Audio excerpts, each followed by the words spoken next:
Greg, I understand you're a man ahead of your time. A man ahead of my time. Yeah, people have said that. I'm just in my time, so I'm not ahead of my time. Might be ahead of your time, though. Quite possibly. The veggie burger. Yeah, it was, people thought I was a bit crazy, even in the natural food industry. You know, you can't go off and do a single product. Who's going to buy it? There's no market for veggie burgers. There's no market for vegetarian foods at that point. But I like doing things that there's no market for, and people sometimes say I'm brave, but I picture it like in a battlefield. You know, there's all these defended hills. I'm not going to be the one to come out with cornflakes. You know, that's a heavily defended hill. I look at a hill, there's nobody there, and I climb to the top of it, and it seems to me the easiest thing to do, really, because there's no competition when you do something that nobody else is doing.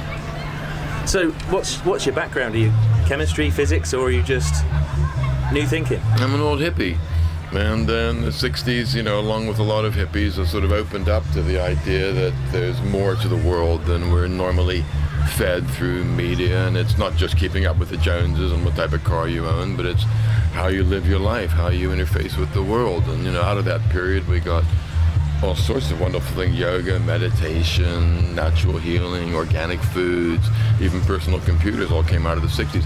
I played a big part in the natural food side of that, realized that diets needed to change and people needed to realize that what we eat affects our health. Yeah, that came out of that, and what I'm working on now is the sun. You know, it's a new idea, but it's the oldest idea on the planet. You know, I mean, my new book, Son of God, just looks at the concept of the sun being a living, divine being in the context of modern cosmology, and it fits incredibly well with what we know about the sun and what we know about stars. And again, it's an obvious idea, and there's nothing in science that ever told us that has any bearing on whether the sun is a living, conscious being or not. Scientists don't think about it because the church used to burn them. If they did think about it, and they soon sort of lost the habit, now they think it's part of science to view the rest of the world as inanimate, dead matter. And, you know, in this great universe, only human beings have consciousness, even though it's the greatest mystery of our existence is consciousness. And yet we think we know enough about it to think nobody else has it, nothing else has it. And you look at stars, they're fantastic, energetic beings. Just like, you know, the energy of our life is energy. It's invisible. You take it away and we're dead.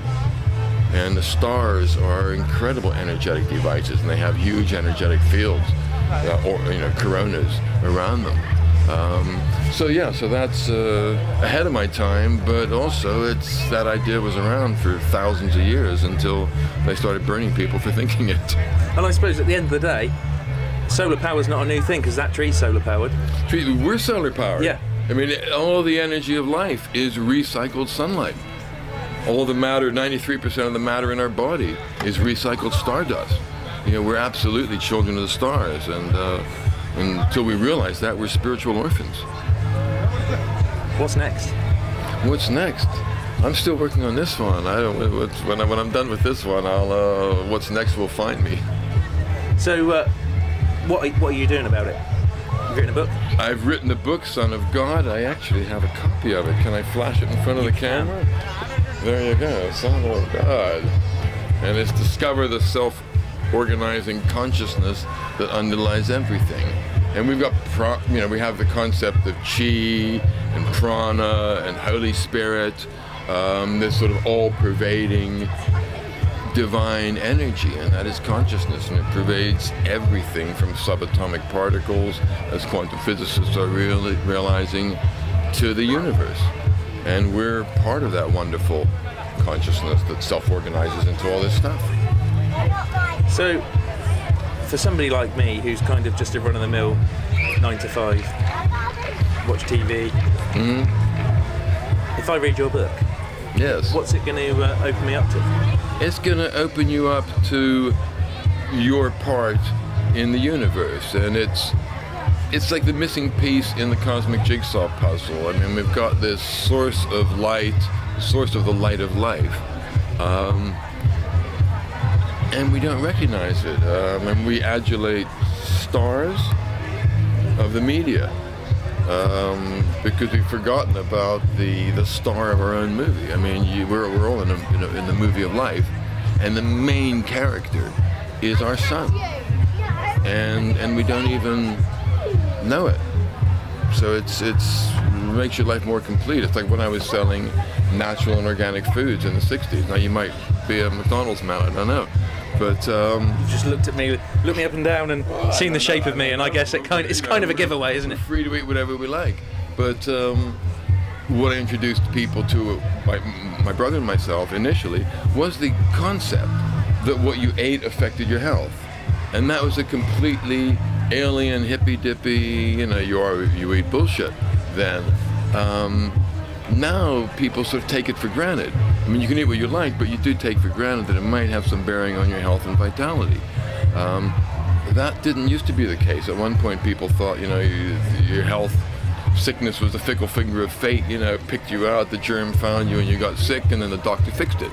End of story, you had nothing to do with it. Well, now, it's great that we realize we have some responsibility on that, and that's on a very physical level that connects us with the world, and the sun connects us on a very spiritual level with our universe, to recognize where we come from. So you've got the book. Yes. You're here this weekend talking to people about the book and about what you do. Where else are you going from here? Have you got anything else planned? Talks around the country? Yeah, I have more talks coming up, and I have quite a few online radio interviews. I've got a website, my name's Gregory Sams, and the website's gregorysams.com, and that's got previous radio interviews on it, as well as a fractal gallery from when I opened a shop dedicated to chaos theory and sold thousands of postcards and posters and t-shirts and things, and the story of the veggie burger and natural foods and festival reports, all sorts of stuff on that website. Anything else you want to put in there? Thank you very much. It's been great. Okay. Excellent stuff.